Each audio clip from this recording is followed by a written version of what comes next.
믿음의 고백을 함께 고백하겠습니다. 하나님 나를 사랑하신다. 하나님 내 인생에 크고 비밀한 계획 가지고 계신다.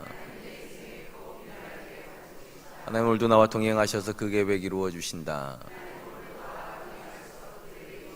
아멘. 그렇게 될 줄로 믿습니다. 아멘. 우리 성경에서 세상이라고 사용되는 단어는 크게 세 가지 의미를 가지고 사용이 됩니다. 첫 번째 의미는 하나님께서 창조하신 공간으로서의 세상입니다. 성경은 창세기 첫 장부터 하나님께서 6일 동안 창조 사역을 하셔서 온 세상이 존재했다, 그렇게 말을 합니다. 거기 말하는 세상은 창조의 세상입니다. 둘째 의미는 이 땅에 존재하는 모든 사람을 가리키는 의미로서의 세상입니다. 요한복음 3장 16절에 보면 하나님이 세상을 이처럼 사랑하셨다 하셨을 때 그 세상은 사람, 하나님의 형상대로 창조된 모든 인류를 가리키는 말임에 틀림이 없습니다. 마지막으로 성경에 사용하고 있는 세 번째 세상의 개념은 그리스도의 통치를 거부하는 세상입니다. 그러니까 죄의 다스림 영역 안에 여전히 남아있는 세상을 가리키는 것입니다. 우리 성경에서 세상을 사랑하지 말라고 할 때 그 세상이 바로 이런 의미로 사용이 되었습니다. 본래 세상과 그 가운데 존재하는 모든 인류는 하나님의 소유였습니다. 근데 인류가 죄를 범하면서부터 스스로 죄의 영역 안으로 들어가게 되고 이때부터 세상이 하나님과 대치하는 개념이 되었습니다. 이때부터 세상과 하나님은 갈등을 겪게 되었고 하나님 예수 그리스도를 통하여서 넓은 의미에서 세상을 구원하기로 작정하셨습니다. 제가 넓은 의미라고 말씀을 드렸는데 우리 성경이 기록하고 있는 구원은 절대로 사람만의 구원을 포함하고 있지 않습니다.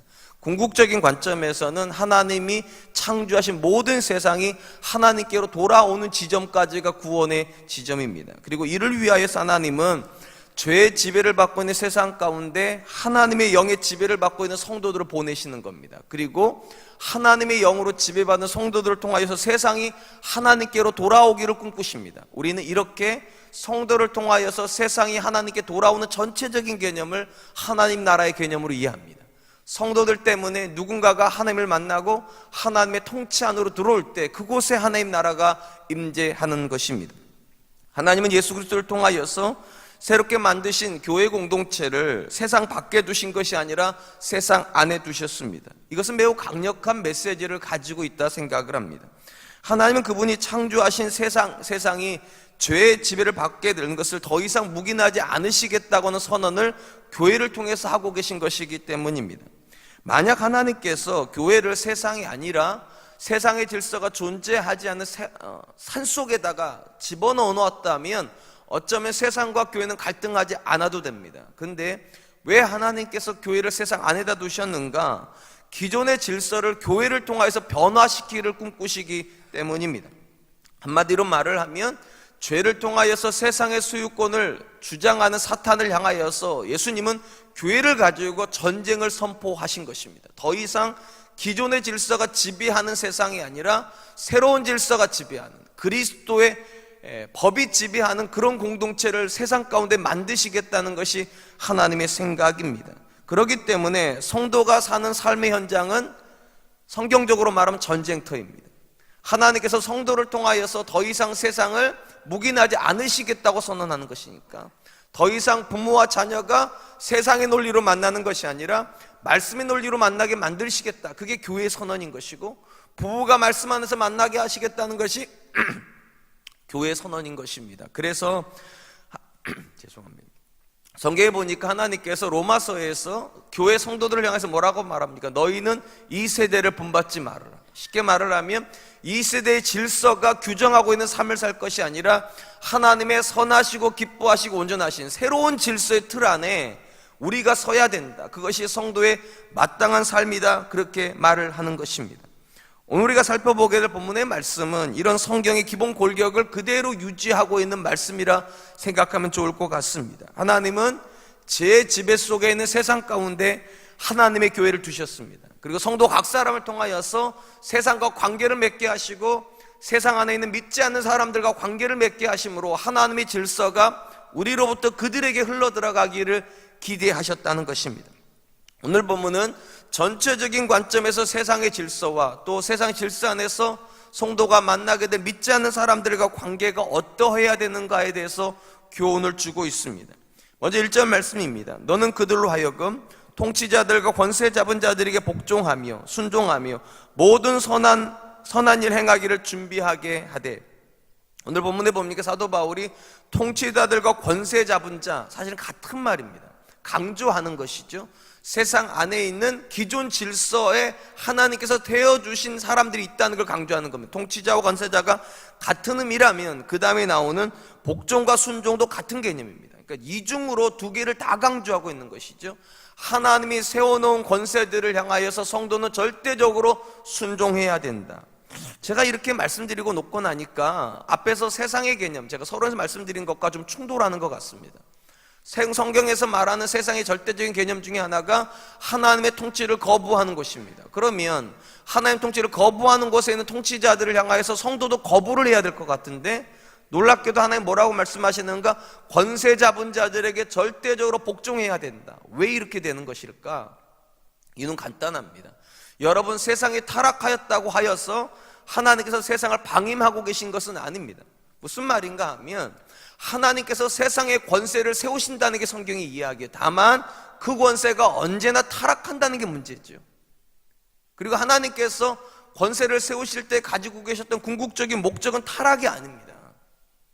하나님의 뜻을 이루기 위해서 권세를 세우시는 것입니다. 선한 뜻이 있으셔서 권세를 세우십니다. 오늘 읽지는 않았지만 로마서에 있는 말씀을 제가 읽어드릴 텐데, 로마서 13장 1절 3절 말씀입니다.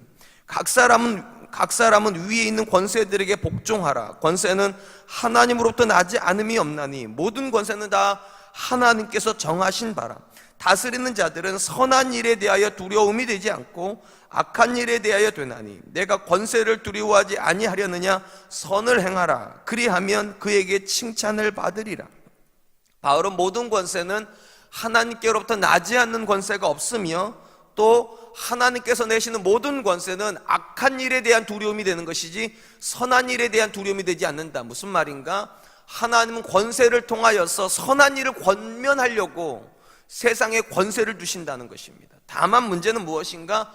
하나님이 세우신 권세를 어김없이 사탄은 유혹을 한다는 것이죠. 그러니까 엄밀히 말하면 타락하지 않는 권세도 있을 수 있어요, 성경적으로. 왜냐하면 권세를 세우신 분이 하나님이시니까. 그리고 성도들을 향하여서 그 권세가 타락하지 않는 동안에는 철저히 순종하라고 그렇게 말하는 것입니다. 오늘 본문에도 보니까 순종해가지고 뭐를 준비하라고 말하는가? 선한 일 하기를 준비하라고. 왜냐하면 권세를 세우신 분이 선하신 하나님이시니까 그 권세를 세울 때 기대하셨던 일이 선한 일이기 때문입니다. 그렇다면 본문에서 사도 바울이 말하는 권세에 대한 복종은 무조건적인 복종인가? 물론 이미 답을 아셨을 겁니다. 무조건적인 복종은 아닙니다. 하나님께서 세우신 권세가 하나님의 뜻 안에 있을 동안에, 그러니까 선한 일을 권하는 그 목적 안에 있을 동안 성도는 복종해야 됩니다. 근데 그 권세가 사탄의 유혹을 받아서 그릇된 방향으로 가게 되면 성도는 어떻게 해야 되는가? 거부해야 될 것입니다. 특별히 앞에서도 제가 읽어드렸던 것처럼 사도 바울이 로마서에서 뭐라고 말했는가? 다스리는 자들은 선한 일에 두려움이 되지 않는다. 오늘 본문도 권세에게 복종함으로 선한 일을 행할 준비를 해라. 개념이 똑같아요. 권세하고 선한 일이 같이 붙어 있어야 됩니다.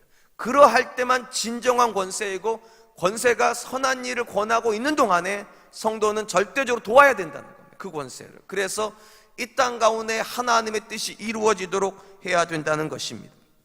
만약에 제가 권세 잡은 자들에게 대해서 복종하는 것이 절대적인 복종이라고 말을 하면 절대로 앞뒤가 안 맞는 거 하나가 있습니다.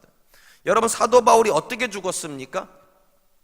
우리가 잘 아는 것처럼 참수용을 당했습니다. 그럼 여러분, 사도 바울이 왜 참수용을 당했을까요? 아주 단순히 말하면 그가 국가 권력에 반대했기 때문입니다. 무엇에 반대했는가? 그리스도를 포기하라고 하는 이 로마 황제의 명령에 사도 바울이 거부한 겁니다. 왜 거부한 겁니까? 그러면 하나님 말씀에 맞지가 않으니까요. 권세 자체가 하나님의 말씀을 위배하라고 세우는 권세는 없습니다.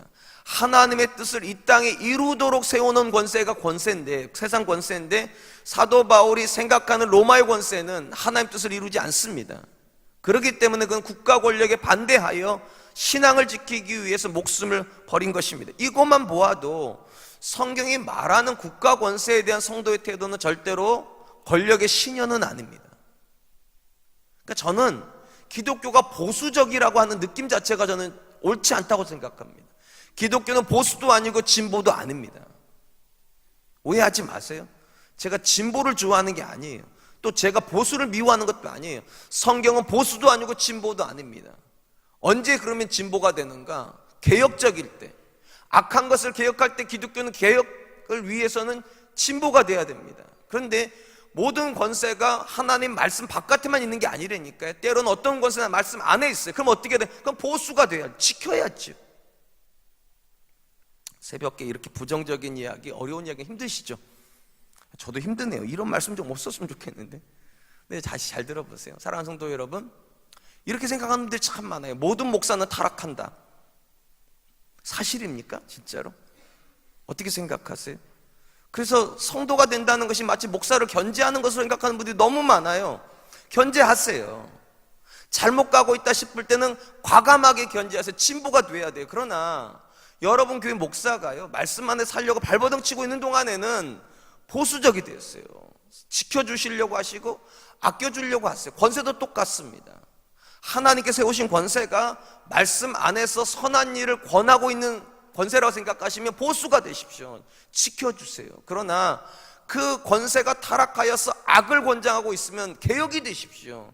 그것이 성경의, 저는 권세 잡은 자의 관계라고 생각을 합니다. 사랑하는 성도 여러분, 최근에 우리 사회에는 현직 대통령이 탄핵을 받는 사상 초유의 심판대 앞에 서 있습니다. 과연 이런 사태 앞에서 성도는 어떤 태도를 취해야 하는가?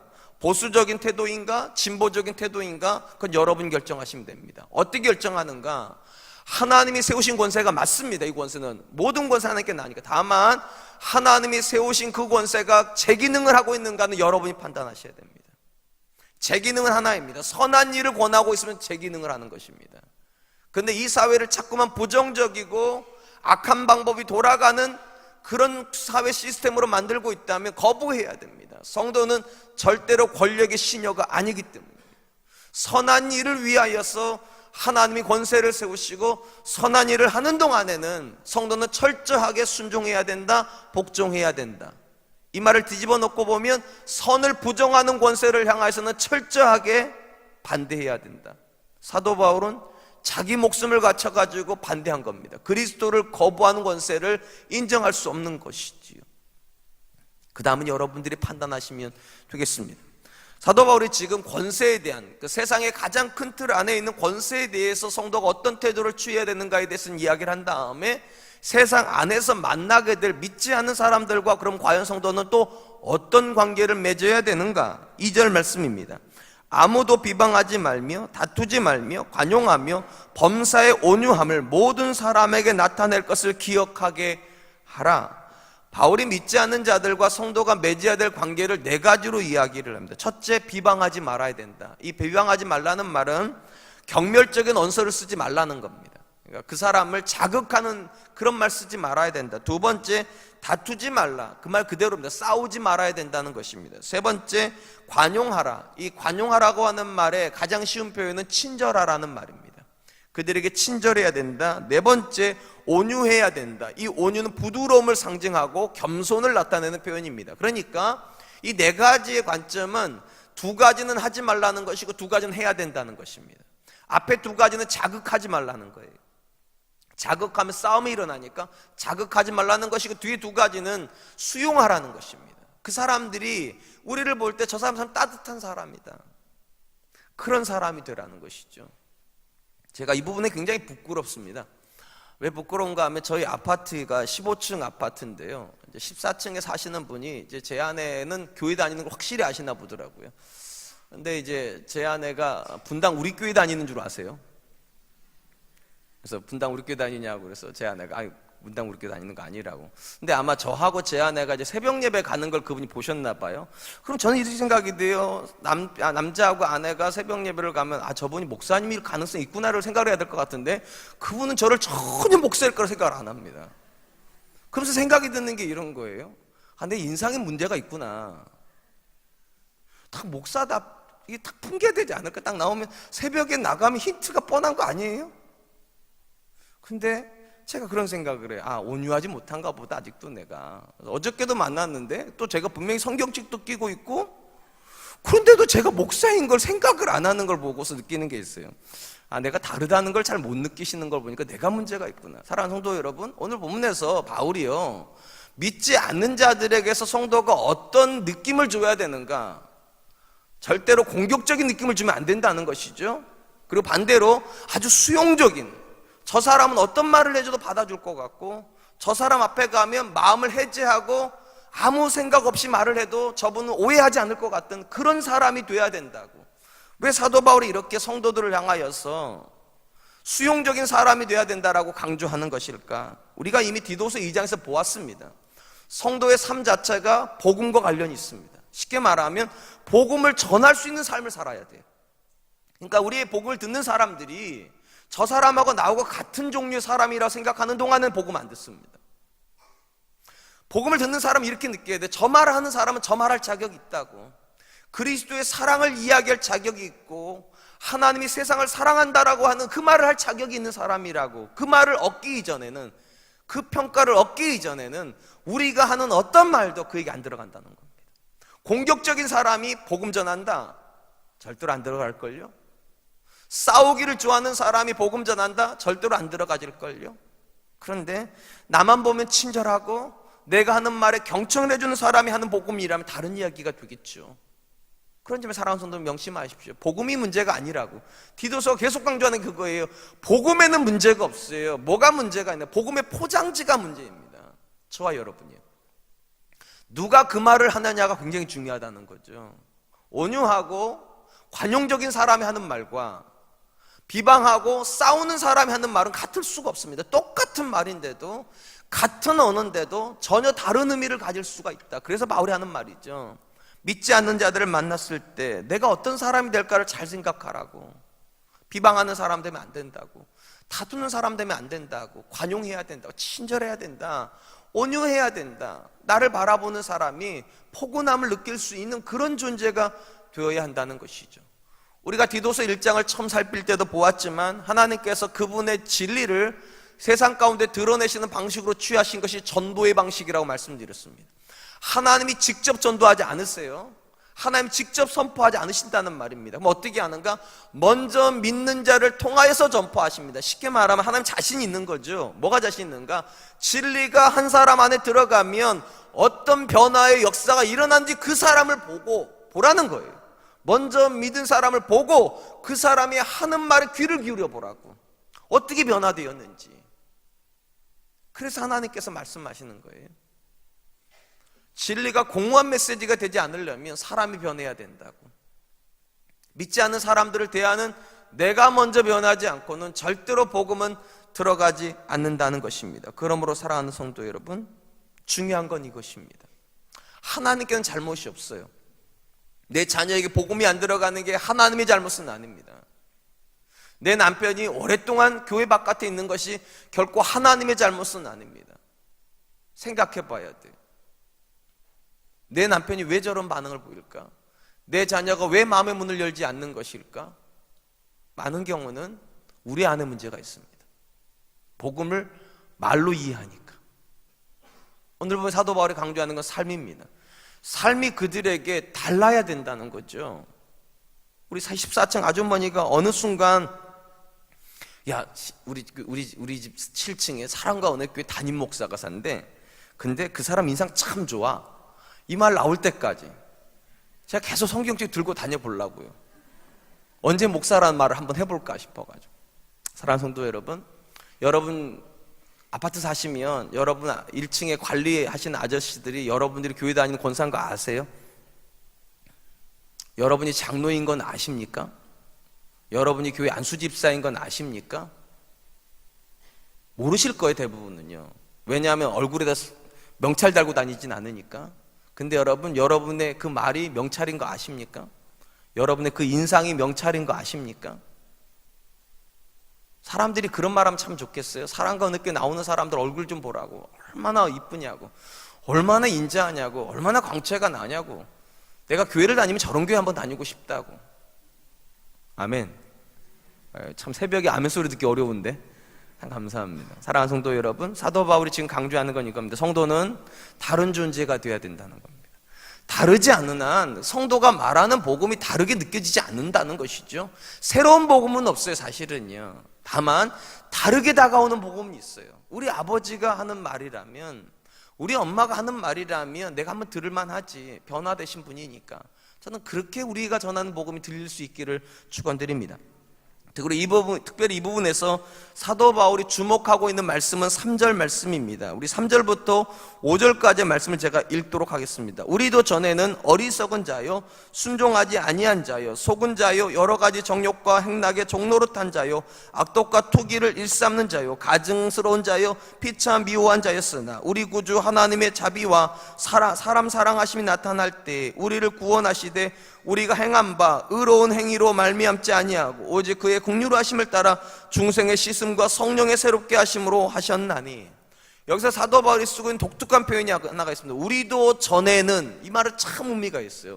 우리도 전에는 그들처럼 살았다는 거죠. 그들처럼 살았다는 게 무엇인가? 비방하는 자들이었고, 우리도 전에는 그들처럼 싸우는 자들이었으나 그리스도 안에서 우리가 새로워져서 이제는 관용하는 자가 되고 이제는 온유한 자가 되었다는 거예요. 이게 사도 바울이 생각하고 있는 성도의 정체성입니다. 전과 후가 다른 존재예요. 그리스도를 알기 이전과 그리스도를 알고 난 우리가 완전히 다른 존재다. 그리고 이렇게 달라진 존재를 가지고 복음을 전해야 된다고. 중요한 건 이겁니다. 복음은 이전의 모습으로 전하는 게 아닙니다. 달라진 모습으로 전하는 거예요. 바울이 이렇게 말해요. 여러분, 믿지 않는 자들하고 이야기를 하다 보면, 죄송해요, 믿지 않는 자들이라고 해가지고 어쨌든 우리 주변에 만난 사람들 얘기하다 보면 참 화가 날 때가 많이 있어요. 뭐 교회가 그렇게 대단히 잘못한 것도 아닌데, 모든 목사가 마치 다 잘못한 것도 아닌데, 싸잡아가지고 욕할 때 참 화가 나요. 근데 바울이 뭐라고 말하는가? 싸우는 이전의 모습이 아니라 온유하고 관용하는 이후의 모습을 가지고 복음 전하는 거라고. 사랑하는 성도 여러분, 사도 바울이 생각하는 성도는 변화의 고백이 있는 사람입니다. 전의 고백과 후의 고백이 있는 사람이에요. 그리고 후의 고백을 가지고 있는 사람이 전하는 복음이라야 세상을 새롭게 합니다. 사람을 새롭게 할 수 있습니다. 저는 그래서 오늘 본문이 참 의미가 있어요. 우리도 전에는 그들과 같았으나 우리가 중생의 씻음과 성령의 새롭게 하심으로 변화를 되었으니 변화된 모습을 가지고 그들을 대해야 된다고. 특별히 3절 말씀이 우리 성경은 그냥 평범하게 번역하지만 3절은 헬라 성경에 왜냐하면으로 시작됩니다. 왜냐하면, 왜 우리가 그들이 그렇게 해야 되냐면, 왜냐하면 우리는 그들과 다른 존재이니까. 그들은 그리스도 바깥에 있는 사람이고 우리는 그리스도 안에 있는 사람이니까. 그리스도 안에 있는 사람이 하는 말과 그리스도 바깥에 있는 한 사람이 하는 말은 완전히 다르니까. 사랑하는 성도 여러분, 혹시 여러분 누군가랑 복음 때문에 논쟁해 본 적이 있습니까? 아마 이 자리에 계신 분들은 한두 번씩 다 경험할 거예요. 교회에 대해서, 목사에 대해서 험담하는 남편과 다퉈본 적 있으실 거예요. 자녀하고 싸워본 적 있으실 거예요. 저희 집도 있으니까 분명히 있습니다. 근데 여러분, 이 본문에서 사도 바울이 하지 말라고 한 두 번째 행동이 뭔지 아십니까? 다투지 말라. 왜 그럽니까? 다투는 걸 가지고 복음이 절대로 들어가지 않습니다. 그 어떤 사람도 논리적으로 싸워가지고 내가 지면 항복이 되질 않습니다. 사람은 싸우다 보면 자존심이 상해가지고요, 저도 졌다고 인정 안 합니다. 앞에서는 내가 미안하다고 말하지만 마음이 상해가지고 그 사람하고 더 이상 대화 안 해요. 제가 부부싸움이 왜 무서운 줄 아세요? 분명히 싸우면 제가 이겨요. 근데 이겼는데 항복을 안 해요. 등 돌리고 자버려요. 왜 그럴까요? 사람은 싸워서 이기는 존재가 아니기 때문이죠. 사람은 져야 이깁니다. 참 신기해요. 내가 아내한테 져줘야 이겨요. 뭐가 이기는 겁니까? 내 말 들어야지 이기는 거 아닙니까? 근데 내가 져주면 내 말을 들어요. 참 신기하죠. 사도 바울은 왜 싸우지 말라고 그러는가? 싸워가지고는 복음은 절대로 안 들어갑니다. 오히려 져줘야지만 복음이 들어가요. 혹시 여러분 주변에서 누가 목사님에 대해서 욕합니까? 교회에 대해서 욕합니까? 쌍심지 켜고 모든 교회가 그런 거 아니라고, 모든 목사 그런 거 아니라, 그럴 필요 없어요. 그런다고 인정도 안 해줘요. 그럼 뭐라고 해야 되는가? 그렇게 생각하실 수 있다고. 나도 그게 참 마음이 아프다고. 근데 모든 목사님이 그런 건 아니라는 거, 모든 교회가 그런 거 아니라는 건 한 번만 생각해 주시면 좋겠어요. 거기까지만 하세요. 그리고 그래도 마음에 안 풀리면 제가 대신 사과하겠습니다. 죄송합니다. 제가 지금도 잊지 못하는 한 분이 계세요. 전도 폭발을 할 때인데 복음을 좀 전해달라고 그래가지고 간 적이 있어요. 갔는데 이분이 복음을 완강하게 거부를 해. 왜 거부하는가 했더니 장로님에게 사기를 당했어요. 우리 장로님들 그러지 마세요. 복음이 안 들어가요.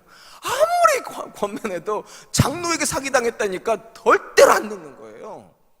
제가 어떻게 하겠어요 그거를요. 근데 아시잖아요. 전도 폭발은 일단 뒤로 후퇴가 없습니다. 전진만 있어요. 그 말 듣는데 기도가 나와요. 하나님 지혜를 달라고. 어떻게 하면 좋을까요 도대체? 제가 그랬어요. 제가 대신 사과하겠다고. 장로님이 그런 것 때문에 속상해 하시는 거 충분히 이해한다고. 저 같아도 그럴 것 같다고. 대신 사과한다고. 근데 모든 장로님이 그런 거 아니라고. 모든 목사가 그런 것도 아니고, 또 제가 대신 또 하나님 때문에 사과도 했어요. 하나님이 자매님에게 상처 준 거 제가 대신 사과한다고. 근데 하나님이 그러기를 원하신 건 아니었을 거라고. 그때 울어요. 복음을 다시 전했습니다. 그랬어요. 사랑하는 성도 여러분, 싸워가지고 사람을 바꿀 수는 없습니다. 부부싸움 해보셔서 다 아시잖아요. 자녀랑 싸워봐서 다 아시잖아요. 이겨가지고 내 사람 되는 법 없죠. 져줘야 내 사람 되죠. 대부분 그래요. 복음도 마찬가지라는 겁니다. 친절한 사람이 전해야지 싸움 기질이 있는 사람이 전하는 복음 능력 없습니다. 수용적인 사람이 전해야 능력인 것이지 튕겨내는 사람이 전하는 복음 능력 없습니다. 손해를 감수하는 사람이 전해야 복음인 것이지 이득을 챙기는 사람이 전하는 복음은 복음 아닙니다. 이게 참 어려워요. 저도 그렇게 못 사니까 이렇게 설교하는 저도 굉장히 부끄럽지만 중요한 건 애프터의 모습을 가지고 복음을 전해야 된다는 겁니다. 비포의 모습으로는 절대로 복음은 들어가지 않는다. 한편 사도 바울은 성도를 구원하심으로 변화한다라고 계속 얘기하는 거잖아요. 성도는 변화한다고, 그리고 이들에게 성령을 부으심으로 하나님께 기대하시는 것이 있다라고 이야기를 합니다. 6절로 7절입니다. 우리 구주 예수 그리스도로 말미암아 우리에게 그 성령을 풍성히 부어주사 우리로 그의 은혜를 힘입어 의롭다 하심을 얻어 영생의 소망을 따라 상속자가 되게 하려 하심이라. 여러분, 분명히 사도 바울이 5절에서 하나님께서 예수 그리스도와 성령을 통해 성도 각 사람을 구원하시고 그들을 새롭게 한다라고 얘기했습니다. 5절에 그랬어요. 그리고 나서 6절에서 뭐라고 말하는가? 성령을 풍성하게 부으신다. 일단 여기서 우리가 조금만 좀 구원과 관련된 일반적인 걸 좀 알 필요가 있습니다. 여러분, 구원의 사건은 하나님께서 예수 그리스도 안에서 이루신 사건입니다. 그러니까 2000년 전에 하나님께서 골고다 언덕에서 십자가 위에서 구원의 사건을 이루셨습니다. 그러니까 엄밀히 말하면 구원은 과거형일 수 있습니다. 그런데 문제는 이것입니다. 구원을 적용하는 건 현재형입니다. 그건 누가 하시는가? 성령님이 하십니다. 어떻게 하시는가? 성령이 들어오면 사도 바울이 고린도서에서 뭐라고 말하는가? 성령이 아니고서는 예수를 주라 하실 수 없다고. 성령님께서 우리 마음을 만져주시면 예수 그리스도를 주인으로, 우리의 창조자로 고백하는 역사가 일어난다. 그 누가 하는가? 성령님이 하신다는 겁니다. 근데 특이한 것은 분명히 성령 안에서 이미 내가 새로워졌는데 왜 6절에서 하나님께서 성령을 또 풍성히 부으시는가예요. 이미 5절에서 구원 받았는데, 성령으로 구원 받았는데 왜 6절에서 성령을 풍성히 부으셔야 할까요? 만약에 우리의 구원이 나 혼자 잘 믿어서 천국에 가는 것이라면 절대로 성령의 풍성히 부으심은 필요 없습니다. 왜 성령을 풍성히 부으시는 건가? 나 하나만의 구원이 아니기 때문입니다. 나로 말미암는 그들의 구원이 들어가 있기 때문이에요. 그래서 풍성히 부으시는 거예요. 특별히 6절에서 성령을 풍성히 부으신다는 개념을 두 가지로 크게 이해할 수가 있는데요. 가장 소극적인 의미로는 하나님께서 성령의 은사를 풍성히 부으신다, 이렇게 이해할 수 있습니다. 그렇게 이해도 틀리지는 않아요. 근데 그거보다 더 넓은 의미가 있다 저는 믿습니다. 하나님께서 성령을 풍성히 부으심으로 우리 안에서 열매를 거두시려고 한다. 그리고 우리는 성경은 성령의 열매라고 부릅니다. 우리가 잘 알다시피요, 모든 열매는 풍성한 영양이 들어갈 때 나오는 겁니다. 영양에 곰피 빼지면 열매는 절대로 안 나오죠. 그러니까 하나님께서 성령을 풍성히 부으심으로 성령의 열매를 기대하시는 겁니다. 갈라디아서에 보면 성령의 열매가 이렇게 기록이 됩니다. 갈라디아서 5장 22절 23절 오직 성령의 열매는 사랑과 희락과 화평과 오래 참음과 자비와 양성과 충성과 온유와 절제니 이 같은 것을 금지할 법이 없느니라. 여러분, 이 성령의 9가지 열매의 공통적인 특징이 뭔지 아십니까? 이 열매는 다 성품이라는 것입니다. 누구의 성품인가? 하나님의 성품이에요. 그러니까 하나님께서 저와 여러분을 구원하시는 것으로 멈추시는 것이 아니라 거기다가 성령을 풍성히 부으셔서 저와 여러분들이 누구와 같아지기를 기대하신다는 겁니까? 하나님이요. 하나님의 성품에 참여하는 사람이요. 그래야지만 그 사람이 전하는 복음이 신적인 권세를 가지는 거죠. 변하고 있는 사람이 전하는 복음이라야 나도 저 복음 들으면 저 사람처럼 될 수 있는가? 나도 예수님 믿으면 내 남편도 저 남편처럼 변화될 수 있는가? 내가 예수님 믿으면 내 자녀도 저 집 아이들처럼 부모에게 순종적이고 다른 사람을 향해서 선한 영향을 끼칠 수 있는 그런 사람이 되는가? 그걸 기대하셔서 하나님께서 성령을 풍성히 부으신다는 것입니다. 그리고 성령을 풍성히 부으셔가지고 하나님이 하시려고 하는 일이 2가지입니다. 그게 7절이죠. 2가지. 첫 번째, 의롭다 하심을 주시고, 두 번째, 영생의 소망을 따라 천국의 상속자가 되게 하신다. 다시요. 성령을 풍성히 부으셔가지고 하나님의 성품에 참여하는 자가 되게 하심으로 뭐 하게 하신다고요? 의롭다 하심을 얻게 하고 천국의 상속자가 되게 하신다. 이 천국의 상속자가 된다는 건 너무 잘 아는 개념이니까 설명하지 않고요. 이 앞부분에 의롭다 하심을 얻게 하신다는 부분은 참 우리가 한번 생각해 볼 필요가 있습니다.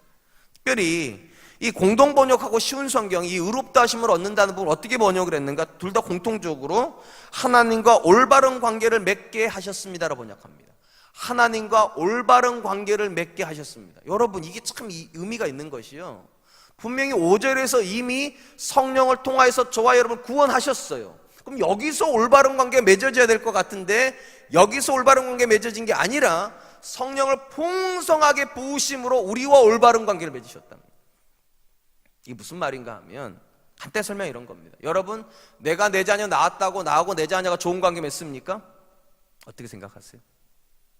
그럼 이 자리에 앉은 분들 중에 한 사람도 자녀하고 불화 안 하겠죠. 내가 낳은 자식이니까. 근데 신기한 것은 같은 집에 살지만 관계가 올바르지 않은 부모 자식 굉장히 많습니다. 이 자리에 계신 분들 중에도요, 하나님의 자녀가 되었다고 말하지만 하나님과 바른 관계 못 맺고 있는 사람은 굉장히 많습니다. 어떻게 알 수 있는가? 입만 열면 부정적인 분들. 그건 하나님 선하심 인정 안 하는 겁니다. 끝까지 자기 원래 생각을 고집하고 자기 원래 성격을 고집하는 사람, 하나님과 바른 관계 맺고 있는 거 아닙니다. 그냥 교회 안에서 하나님을 만나고 있는 것 뿐이에요. 마치 집에는 들어가지만 아버지랑 한마디도 안 하는 자녀랑 다를 바가 하나도 없어요. 그건 바른 관계 아니에요. 하나님께서 바른 관계를 맺으시려고 어떻게 하신다? 성령을 풍성히 부으신대요. 풍성히 부어서 이 자녀들이 누구를 닮아가도록, 하나님을 닮아가도록. 여러분, 나를 닮아가려고 하는 자녀하고는 대화가 잘 되지요? 어떻게 생각하세요? 아빠를 존경한다는 아들하고 아버지는 나쁜 관계를 맺겠습니까? 좋은 관계를 맺겠습니까? 여러분, 새벽이고 오늘이 마지막인데 한 번만 대답해 주세요, 진짜로. 자, 아버지를 존경하는 아들하고 아버지는 좋은 관계를 맺을까, 나쁜 관계를 맺을까요?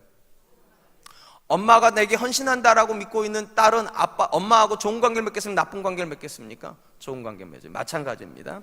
하나님 나를 구원하시고 땡치시는 분이 아닌 이유가 무엇인가? 하나님은 저와 여러분 구원한 거 끝내시는 것이 아니라 저와 여러분과 좋은 관계를 맺고 싶으세요. 진짜로요. 그래서 여러분들을 하나님이 도구로 쓰고 싶어 하신다니까요.